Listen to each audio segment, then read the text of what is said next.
हे bro, तुम क्या काम करता? आई एम तो गेहूँ काटता एंड वेरी वेरी लपकी लपकी लूका झापटा लागता। बट आई एम गेहूँ काटवा में मन नहीं मरता क्योंकि माय दांतेड़ा इज वेरी हौपाना।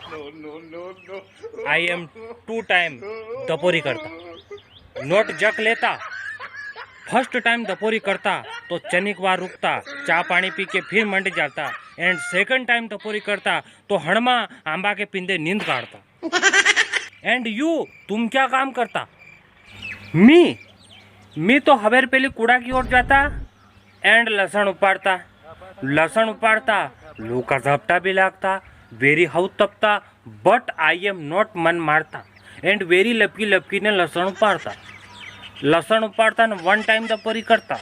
आई एम घरवाली रोटा लाता टमक टमक चाल के, तो अपन दपोरी करता।